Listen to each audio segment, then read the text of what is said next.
प्रयागराज में नगर निगम के चुनाव में भले सपा बुरी तरह हारी हो, लेकिन इस चुनाव में AIMIM पर मुसलमानों ने काफी भरोसा करके AIMIM के कैंडिडेट को वोट दिया है।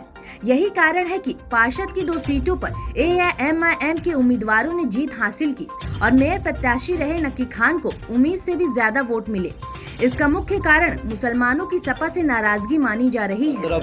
अतीक अशरफ फैक्टर बना क्योंकि जिस पार्टी के 5 बार के विधायक रहे हो, 1 बार के सांसद रहे हो और उस पार्टी का मुखिया गूंगा बना बैठा रहा हो, तो आवाम बेवकूफ तो है नहीं। 5 बार समाजवादी पार्टी के विधायक थे और 1 बार के सांसद थे, और जब सांसद और विधायक थे तब माननीय नेताजी को भी उनकी जरूरत थी और हमारे समाजवादी पार्टी के जो राष्ट्रीय अध्यक्ष श्री अखिलेश यादव जी को भी उनकी जरूरत थी। लेकिन उनकी जब हत्या हुई तो उनको अतीक और अशरफ का नाम लेने से भी डर था।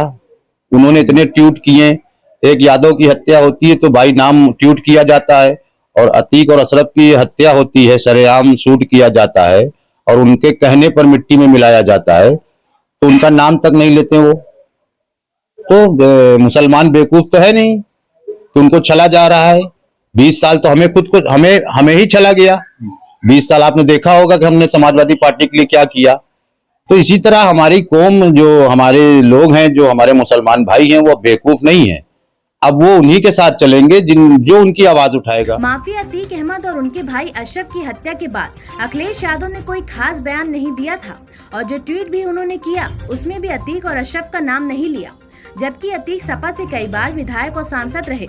सपा के इसी रुख को AIMIM ने भांप लिया और इस हत्याकांड को चुनाव में कैश कराकर 2 पार्षद जीता और मेयर की सीट पर 24,000 वोट ले लिया।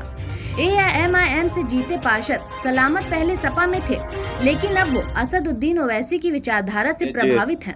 असदुद्दीन ओवैसी साहब ने सबसे पहले ये आवाज उठाई और हमेशा वो मुसलमानों के हित की बात करते हैं, और बात मुसलमान की नहीं है, बात सारे समाज की और न्याय की है। न्याय के लिए हमेशा सबसे पहले उस मुद्दे पे बोलते हैं। तो इस वजह से हम भी MIM से चुनाव लड़े और आज उसका नतीजा है कि हम लोग कामयाब हुए। चुनाव में जो विधानसभा चुनाव हुआ, एक हमारे यहाँ घटना हुई थी, वो आप लोगों को भी मालूम है, और उसको देखते हुए हमारे जो प्रशासन थे, प्रयागराज के DM या कप्तान साहब या कमिश्नर साहब या SP सिटी साहब, और खास करके हम अपने थाना अध्यक्ष को बधाई देंगे, जो हमारे करेली के थाना अध्यक्ष हैं, और सेक्टर करेली के जो 2nd के जो ACP साहब हैं, मैं उनको बधाई दूंगा कि उनकी जो सटीकता थी, जिस तरीके से उन्होंने प्रशासनिक इंतजाम किए थे, जिस तरीके से उन्होंने पोलिंग पे जितने भी वार्ड थे थाना करेली के अंतर्गत और या इलाहाबाद में जितने भी वार्ड पे चुनाव हुए, निकाय चुनाव में, बहुत अच्छी तरह से मतलब उन्होंने अपनी ड्यूटी निभाई। मैं सभी आला अधिकारियों को और ACP साहब को, SP सिटी साहब को, कमिश्नर साहब को, IG साहब को, DIG साहब को, सबको बधाई देता हूं कि उन्होंने इतना अच्छा चुनाव कराया, इतना शांतिपूर्ण चुनाव कराया, कोई भी घटना नहीं हुई।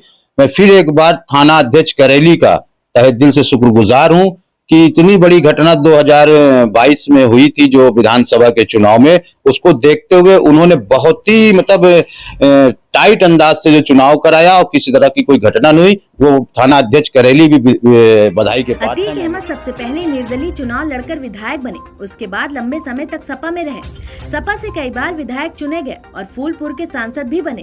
उस वक्त भी अतीक पर 2 दर्जनों से ज्यादा गंभीर मुकदमे दर्ज थे, लेकिन अखिलेश यादव ने बाहुबलियों से किनारा किया और दोनों की हत्या के बाद सपा ने जो फॉर्मेलिटी वाला ट्वीट किया, इसका भी चुनाव में असर हो गया।